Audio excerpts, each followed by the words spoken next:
Hi, everybody. Welcome to the Fired Up with CJ show. Today we have Jennifer Lawden, who has written this beautiful book, The Life Organizer. I have one And too. yes, yay!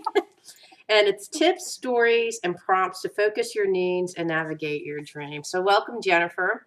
Hey, thanks for having me. So much fun. I know I love you. You're like a bundle of fun energy. You're like fun encapsulated in a human being. I love it. And fun is a high value of mine, so I'm sure we'll be bouncing off the wall the entire time. So, question for you. It is crazy now. I found myself and my client saying, I don't know what's going on. No one can meet me. They're so busy right now. And I think what is happening is that I don't know what happened. They start putting out Thanksgiving or Christmas kind of ornaments at Starbucks. I'm not sure what happens in our minds, but we start going, oh my God, Thanksgiving is here. And then what happens is this just like building cycle and momentum of craziness. And it doesn't even seem to stop until January 2nd when we are off of this crazy, like, yeah, we're kind of, oh my God, we just sleep in her bed, hungover and exhausted from everything that's happened. And I thought would be nice before we even begin is some tips for self care and some ideas that you have from your book, The Life Organizer, and your previous books on what we can do for self care during this very busy time during the year.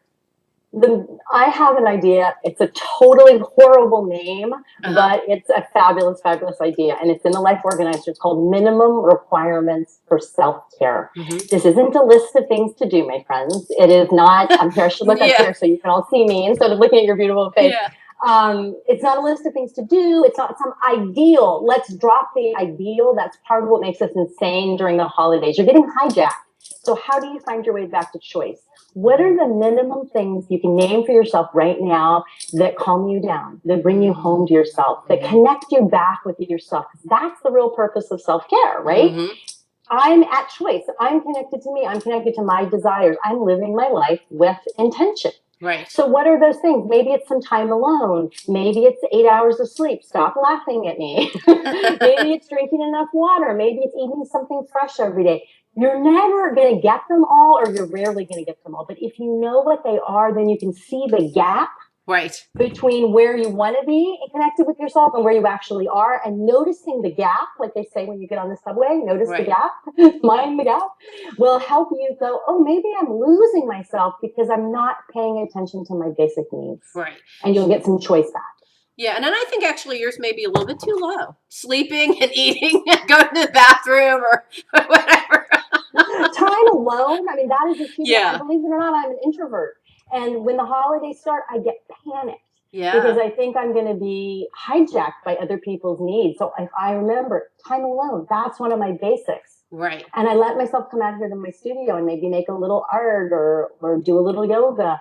I reclaim that choice, and then that can spread out in my life to maybe I don't want to go to that party, and maybe I don't want to spend that much money on gifts. Yeah, I love it. All right, guys, self-care is one of the key things. And I think I like the minimum requirements and just reminding yourself these are the kinds of things that I absolutely need to feel whole, because these are the times when I think you feel the most exhausted. And I think that you need the replenisher. I always think of it like a little energy tank where, you're actually, I think at this time you're like almost bordering on empty. And so if you're bordering on empty, it's good to go fill up your tank with whatever it is, right? Whether it's sleeping or reading or yoga or meditation. And it doesn't have to be a lot, right? I mean, none of these things take a long time.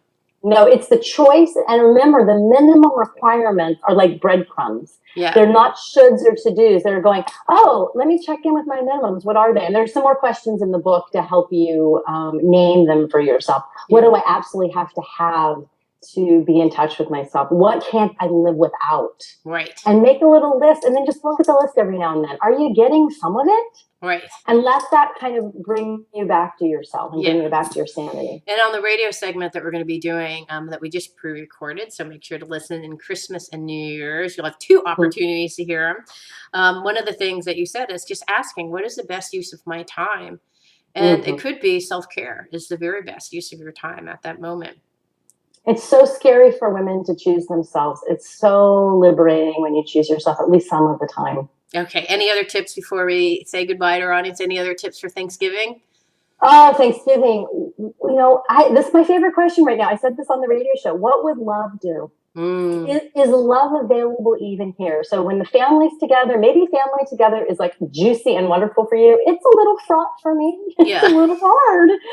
Is there, what would love do here? It brings me so much more patience, and I drop a lot of that scurrying and setting the table just right and the stuff that's not really replenishing or meaningful. Yeah, it's funny. My husband is the person when we host Thanksgiving at our house, which we're not, thank goodness, this year. But when we Yay. do, he'll say, "Really? You really need those napkin rings?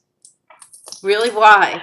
And I'm like, "Well, I just want to go to Pottery Barn to go over to get the napkin rings because then they'll match with the better thing. And I just bought the blah blah blah." And he's like, "Really?" And I was like, he's like, "I think actually we would be better spent. Our time would be our half hour would be better spent." I'm like, "No, but it's not going to take half hour. It's only going to take 10 minutes." And he's like, "Yeah, no, I'm going Really? to have to stop you." My husband does the same thing, so they like each other. So thank God for husbands. But really, it's a good reminder because I think we go on to this kind of like drive where we're like compelled to actually have, because there's so much associated with Thanksgiving and Christmas and all the holidays and getting them just right. We want it to have like fulfill these expectations that will never will, whether we get the napkin rings and the matching candles or whatever. It's not, it's about connecting, it's about connecting. It's about love.